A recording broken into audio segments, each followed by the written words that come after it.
تو حکمت دو طرح کی ہے، ایک حکمت اصولی ہے، وہ ہے ایمان کی حکمت،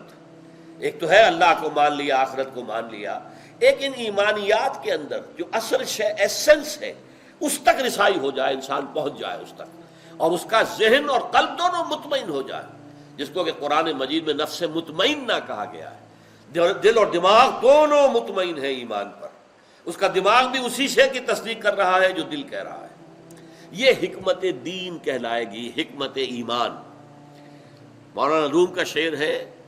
کب تک پڑھو گے چند خانی حکمت یونانیہ، یہ یونانیوں کا فلسفہ کب تک پڑھو گے؟ حکمت ایمانیہ راہم بخواں، ایمان کی حکمت پڑھو،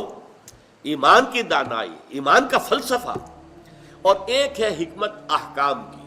روزہ کیوں فرض کیا گیا تم پر، لعلکم تتقون، نماز کیوں فرض کی گئی تم پر، لذکری، اقیم الصلاۃ لذکری، زکوٰۃ کیوں فرض کی گئی، تمہارے تزکیہ نفس کے لیے،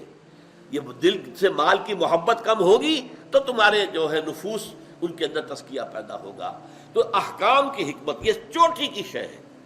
ایک انسان اس حد تک پہنچ جائے کہ پورا دل مطمئن ہو، واقعی حکم یہی ہونا چاہیے تھا، دیکھنا تقریر کی لذت کے جو اس نے کہا، میں نے یہ جانا گویا اب یہی میرے دل میں ہے، واقعتاً یوں ہی ہونا چاہیے تھا۔ اسی کو کہتے ہیں اسلام پر شرح صدر، اللہم ربنا نور قلوبنا بالایمان، اے اللہ ہمارے دلوں کو تو نور ایمان سے منور کر دے، واشرح صدورنا للاسلام، اور ہمارے سینوں کو اسلام کے لیے کھول دے کہ اسلام کا ہر حکم ہمیں معلوم ہو کہ ہاں میری فطرت کی پیاس یہی ہے، میری عقل کا تقاضا یہی ہے، میری فطرت جو ہے پکار رہی ہے اسی بات کے لیے کہ یہ حق ہے،